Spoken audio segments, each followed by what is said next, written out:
Pemirsa, akhir-akhir ini kita melihat berbagai pemberitaan di media mengenai beberapa kasus perilaku anak-anak sekolah dasar yang menghebohkan. Di antaranya, ada anak SD yang sudah berpacaran di media sosial dengan gaya seperti orang dewasa. Belum lagi beredarnya video kekerasan dan pelecehan yang dialami murid SD oleh teman-temannya sendiri. Hal-hal semacam ini terdengar sangat miris, karena hal tersebut tidak selayaknya dilakukan oleh anak seusia mereka. Sejatinya, anak-anak ini belajar sebaik-baiknya, bermain sesuai dengan usianya, dan bersyukur karena masih bisa bersekolah dengan nyaman. Ironisnya, justru di beberapa tempat lain di dunia, masih ada anak-anak yang harus berjuang mati-matian untuk mendapatkan ilmu di sekolah. Dari mulai akses menuju sekolah yang cukup berat, hingga fasilitas sekolah yang jauh dari kata layak. Namun hal ini tidak membuat mereka goyah demi masa depan cerah. Dan pemirsa, berikut rangkuman 7 perjuangan dramatis anak sekolah demi mendapatkan ilmu versi on the spot.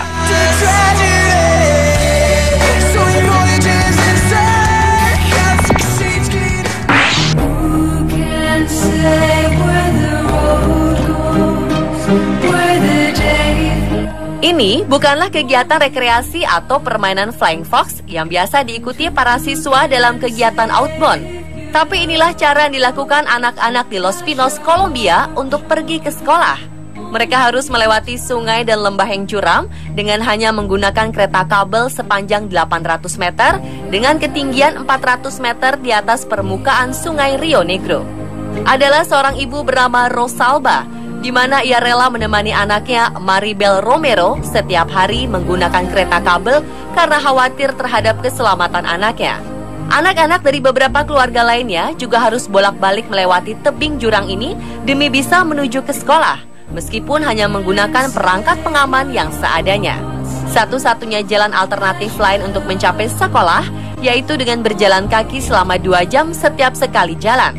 Artinya, butuh waktu sekitar 4 jam berjalan kaki untuk bisa pulang pergi dari rumah ke sekolah. Dan akhirnya 2014 lalu, sekolah yang menjadi satu-satunya tempat menuntut ilmu anak-anak di Los Pinos terpaksa ditutup dikarenakan kurangnya tenaga pengajar di tempat tersebut.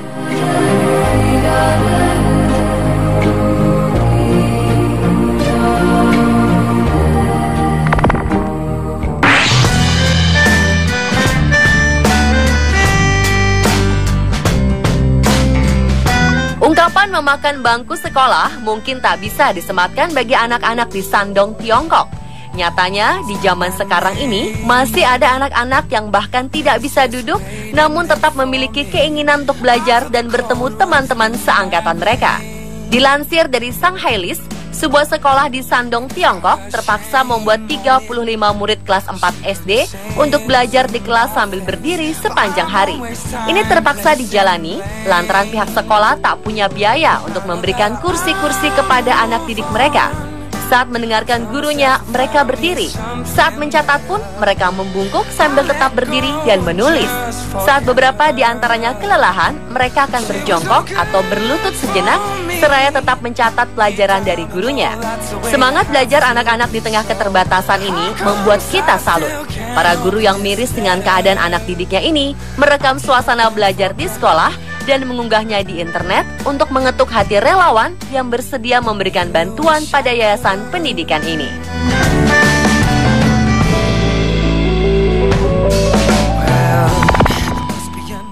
There's a picture on my kitchen wall, looks like Jesus and his friends involved. Apa yang dirasakan anak-anak sekolah di daerah konflik perang tentu tak senyaman yang dirasakan anak-anak sekolah di negara lain yang relatif aman. Perjuangan sekolah bagi mereka tak sekedar perjuangan melawan kemalasan dan kebodohan, tetapi juga melawan kematian.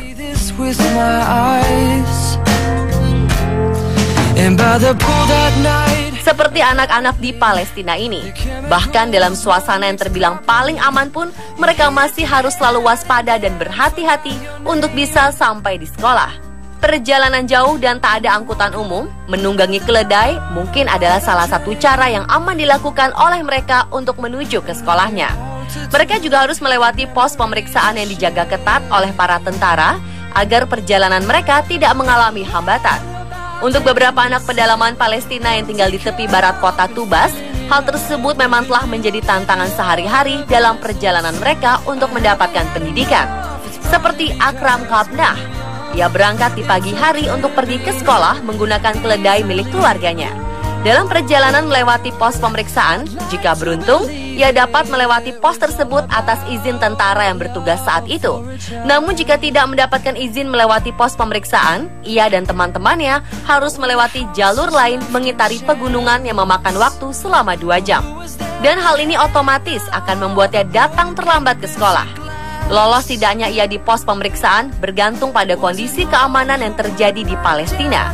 Tak ada waktu untuk bersenang-senang layaknya anak seusianya. Karena sepulang sekolah, ia harus segera pulang agar dapat mengejar waktu sebelum senja untuk sampai di rumah.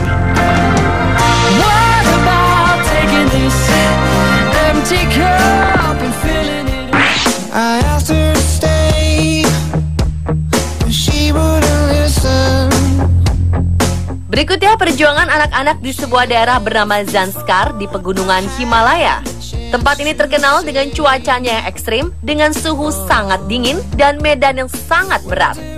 Tak sedikit yang mengatakan jika jalur ini merupakan salah satu jalur menuju sekolah paling berbahaya di dunia. Salah satu media asing tertarik untuk meliput langsung kegiatan sebuah keluarga dengan 2 anaknya, Dolkar dan Stanzen. Sang ayahlah yang mengantar mereka ke sekolah, sedangkan sang ibunda dan anak lain yang masih kecil menunggu di rumah dengan diliputi perasaan was-was setiap kali anak-anaknya pergi ke sekolah.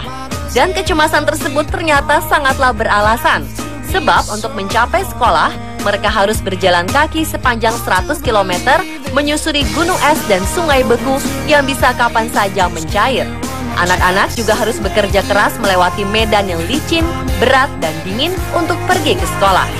Kru dari tim yang meliput keluarga ini mengaku jika liputannya ini adalah salah satu yang paling sulit dan berbahaya. Namun akhirnya setelah melewati perjalanan menegangkan selama 6 hari dan bermalam di gua, sang ayah akhirnya berhasil mengantarkan anak-anaknya ini ke sekolah.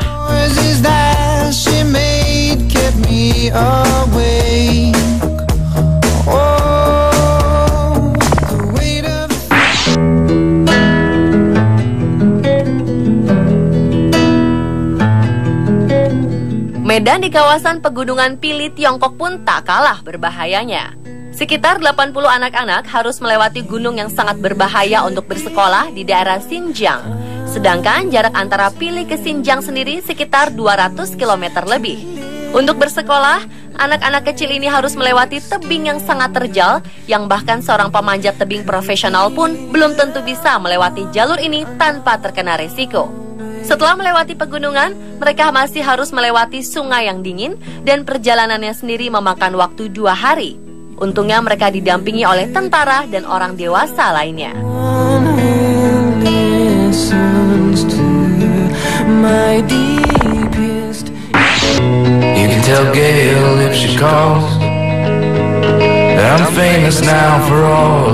Selain infrastruktur menuju ke sekolah, para pelajar di sejumlah daerah di Indonesia juga harus merasakan minimnya fasilitas pendidikan.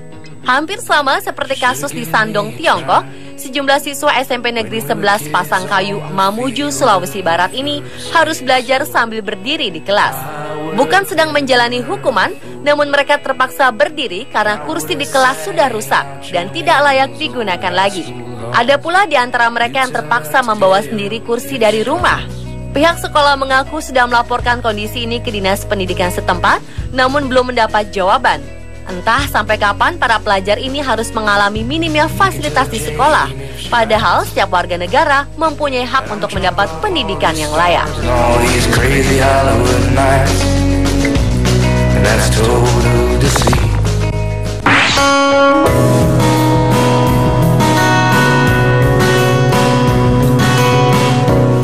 2012, apa yang dialami anak-anak sekolah di Lebak, Banten juga menjadi perhatian media internasional. Salah satunya adalah The Telegraph. Di desa Sanghyang, Lebak, Provinsi Banten, sebuah jembatan yang biasa dilalui anak-anak menuju ke sekolah rusak berat akibat banjir pada Januari 2012 lalu. Akibatnya, anak-anak dengan keinginan bersekolah yang tinggi ini terpaksa harus melewati jembatan sepanjang 160 meter yang sudah miring dan sangat berbahaya. Tekad kuat untuk menuntut ilmu meski beresiko tinggi ini menarik empati sekaligus menuai kritik untuk segera diperbaiki. Kabarnya pada akhir 2012 lalu, jembatan ini sudah diganti dengan jembatan baru yang dibangun atas kerjasama salah satu perusahaan dan beberapa LSM.